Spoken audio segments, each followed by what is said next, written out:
Assalamualaikum warahmatullahi wabarakatuh. Selamat pagi. Hai sahabat desa, pegiat desa, sahabat TPP sewilayah Nusantara. Berjumpa lagi dengan kami, channel Suara Desa, bersama saya Imilda Zakiati. Di sebelah saya ada Bapak Salahuddin. Assalamualaikum warahmatullahi wabarakatuh. Bapak Salahuddin ini adalah Bapak Kepala Dinas Pemberdayaan Masyarakat dan Desa Kabupaten Jombang. Pada pagi hari ini kita akan tetap berbicara mengenai PMK 128 ini, sahabat-sahabat. Untuk itu, monggo nanti Bapak Kepala Dinas untuk menceritakan regulasi status PMK 128 ini bisa muncul, sekaligus ada edaran dari Surat Bupati Kabupaten Jombang. Monggo, Bapak. Alhamdulillah. Ibu sehat ya? Alhamdulillah. Seharusnya saya ini Bapak yang menanyakan saya. Terima kasih sesama pecinta desa. Alhamdulillah pada kesempatan kali ini kami diberikan kesempatan untuk bergabung dengan semuanya. Saya ucapkan terima kasih. Yang kedua, pada kesempatan kali ini kami diberikan peluang atau kesempatan untuk membahas terkait surat Bupati Jombang nomor 100 /1426 415.33/2022 tentang penyesuaian dukungan pendanaan COVID-19 di tingkat desa, yang notabene ini merupakan salah satu tindak lanjut dari PMK 128 yang merupakan perubahan dari 190 dan juga menindaklanjuti dari Kep Mendes nomor 97 terkait inflasi dan mitigasi dampak inflasi daerah di tingkat desa. Maka di amanah surat di atas tadi itu Bupati memberikan edaran kepada desa. Khususnya terkait penyesuaian pengelolaan dana desa. Seperti itu, Bu, latar belakangnya. Alhamdulillah. Baik Bapak, semakin menarik saja pembicaraan kita kali ini mengenai sosialisasi surat edaran Bupati ini. Untuk itu mohon Bapak untuk dijelaskan ruang lingkup dari SE Bupati ini mengatur apa saja Bapak. Monggo. Terima kasih Mbak. Jadi SE ini menindaklanjuti PMK 128 dan seterusnya tadi, yang sebenarnya intinya itu ada 3. Yang pertama terkait perpanjangan pencairan dana desa dari KPBN atau pemerintah pusat langsung ke desa, yang notabene alhamdulillah di kabupaten semuanya sudah kita lalui. Dana desa tahap kedua sudah kita cairkan semuanya, dan insya Allah ada beberapa desa yang sudah cair di dana desa yang tahap ketiga. Terus yang kedua terkait realokasi BLTDD yang di bawah 40%. Dan alhamdulillah juga di Kabupaten Jombang minimal 40% sudah terpenuhi semuanya. Tinggal yang ketiga ini penyesuaian terkait anggaran COVID-19 yang notabene 8%. Di desa-desa kita itu masih banyak Mbak yang dana COVID-nya itu masih tersedia.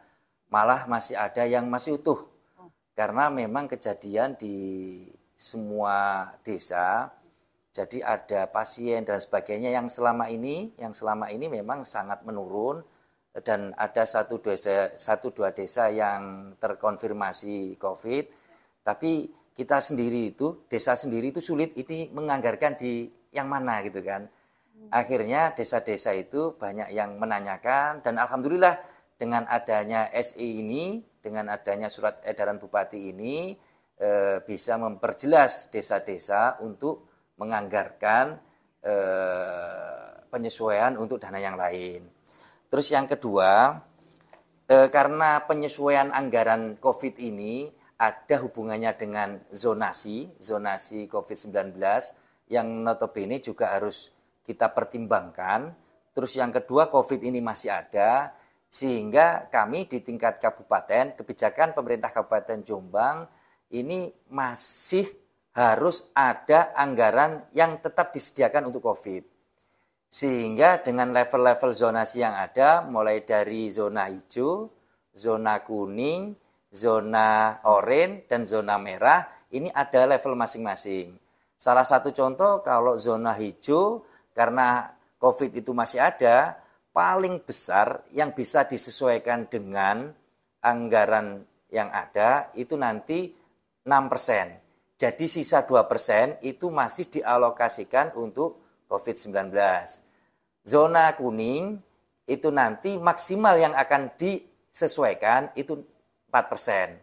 Sedangkan yang oranye 2% dan merah itu tidak boleh disesuaikan atau tetap dianggarkan untuk COVID-19. Akan tetapi di Kabupaten Jombang setelah Satgas COVID itu memberikan level-level atau zonasi kepada kami, ini ada 17 desa yang zona kuning. Untuk zona hijau ini sisa dari itu. Jadi 304 dikurangi 7 jadi 298 desa yang zona hijau. Sehingga 298 desa ini bisa menganggarkan 6% untuk kegiatan yang lain. Sedangkan untuk yang zona hijau zona kuning ini nanti ada 4% yang bisa disesuaikan untuk kegiatan yang lain. Sedangkan yang oranye dan untuk yang merah ini tidak ada di Jombang. Baik, ini semakin menarik saja ini Bapak penjelasannya dari realokasi untuk dana COVID menikah Bapak. Ini mungkin di desa-desa ini banyak yang nanti yang bertanya, realokasi ini dana COVID ini boleh enggak dipakai untuk kegiatan fisik? Misalnya nih Pak, ada irigasi, jalan usaha tani, pokoknya yang bidang di fisik-fisik ngoten niku Pak. Apa boleh di situ Pak? Memang sebenarnya sih kalau dari sisi kebutuhan itu sebenarnya kita sepakat juga karena memang hal yang semacam itu masih dibutuhkan oleh desa. Akan tetapi semuanya itu ada prioritas masing-masing. Kalau kita bicara terkait dana COVID ini, apalagi untuk pengalihannya, ini tetap tidak diperbolehkan. Jadi penyesuaian dana COVID ini diperuntukkan untuk pemberdayaan masyarakat di 3 bidang yang sudah saya sampaikan tadi, pemulihan ekonomi, kesehatan, dan juga ketahanan pangan dan hewani. Seperti itu ya. Berarti ini jelasnya tidak boleh ya. Siap. Sesuai dengan SI yang dikeluarkan oleh Bupati ini. Siap. Baik Bapak, untuk ini ada pertanyaan berikutnya, yakni apa yang harus dilakukan oleh pihak desa untuk melakukan tahap-tahap proses ini Bapak. Siap. Jadi surat edaran ini dipakai dasar desa untuk melakukan perubahan khususnya di anggaran pendapatan dan belanja desa di APBDes perubahan tahun sekarang. Sehingga dengan adanya SI ini, desa juga harus segera melakukan musdes. Musdes pertama terkait perubahan RKP desa, RKP perubahan di tahun 2022 ini. Terus yang kedua juga merubah RAPBDes-nya juga melalui musyawarah desa ini. Sehingga harapan kita dengan adanya perubahan RKP dan juga perubahan APBDes di 2022 ini, surat edaran ini segera dimasukkan, disesuaikan, sehingga nanti pada saat APBDes 2022 bisa dilaksanakan.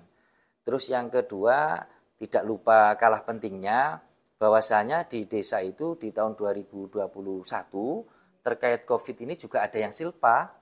Bagi desa yang dana COVID-nya masih silpa dan belum digunakan, bisa juga langsung disesuaikan dengan prioritas dana desa tahun 2022. Jadi tidak terkena klasifikasi zonasi yang ada, tapi diperuntukkan untuk prioritas dana desa di tahun 2022. Seperti itu ya. Baik Bapak, sekali lagi ini ada pertanyaannya juga karena tadi mungkin ada batasan-batasan batas waktu pelaksanaan. Kita melaksanakan kegiatan itu di desa, mungkin musdes atau apapun kita yang harus dilaksanakan itu batasnya itu sampai kapan? Iya, iya. Terima kasih Mbak. Jadi sebenarnya sih kalau kami di tingkat kabupaten sekarang edaran ada ya segera ditindaklanjuti dan dilaksanakan.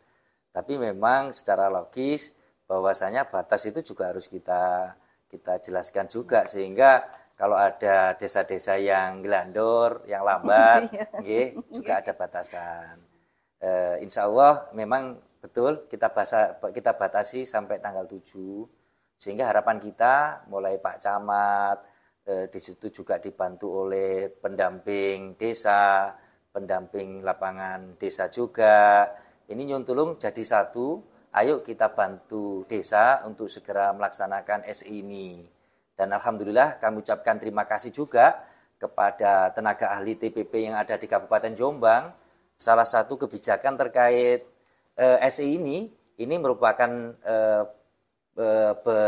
merupakan hasil dari diskusi kita dengan TA TPP yang ada di Kabupaten Jombang. Sehingga kami ucapkan terima kasih kepada semuanya, lebih khusus lagi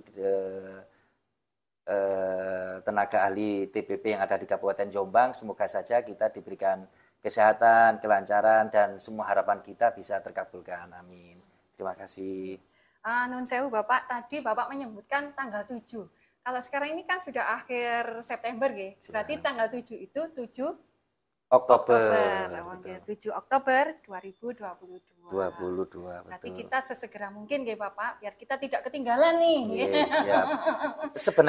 Sebenarnya di desa itu mulai bulan Juni Juli itu RKP sudah dilaksanakan. Sehingga saya yakin dengan adanya SI ini hanya penyesuaian saja. Karena di tingkat desa alhamdulillah sudah siap semuanya. Seperti itu, Mbak. Siap.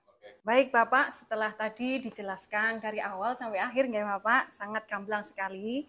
Mungkin ada yang disampaikan untuk close statement ini Bapak. Terima kasih Mbak. Jadi yang pertama, ayo desa-desa didampingi oleh PDPLD, Pak Camat, Pak Sekcam, kasih PMD, stakeholder yang ada di kecamatan dan desa, ayo semuanya sama-sama berusaha sebaik mungkin untuk melaksanakan kewajiban kita. Salah satunya, ayo kita sukseskan terkait anggaran-anggaran yang ada di desa, buat adanya kita merupakan kemaslahatan masyarakat kita. Terus yang kedua, harapan kita nanti untuk anggaran di 2023, harapan kita selesaikan RKP sekarang ini dan alhamdulillah kelihatannya sudah semuanya RKP paling lambat September ini. Terus yang kedua terkait RAPBDes harus disahkan per 31 Desember 2022. Ayo kita disiplin, ayo kita tepat waktu sehingga nanti pada saatnya kita berjalan dengan baik dan terselamatkan. Dan jangan lupa bahwasanya aturan main itu harus kita taati bersama. Terima kasih seperti itu Mbak. Siap, untuk mungkin tambahan Bapak, untuk RKP Bapak tadi menjelaskan di akhir September ini, harusnya sudah diselesaikan. Betul. Siap. Berarti teman-teman pegiat desa, insya Allah akhir September, 30 September hari ini RKP harus diselesaikan. Dan pesannya Bapak Kadis tadi yang sudah dijelaskan. Sekali lagi, teman-teman pegiat desa, semuanya saja TPP dimanapun Anda berada, jangan lupa like, subscribe, and comment di channel kita Suara Desa. Dan akhirnya dengan kita berstatement seperti ini, agar kita bisa desa menjadi lebih baik lagi. Amin. Akhirnya Suara Desa, Desa bisa.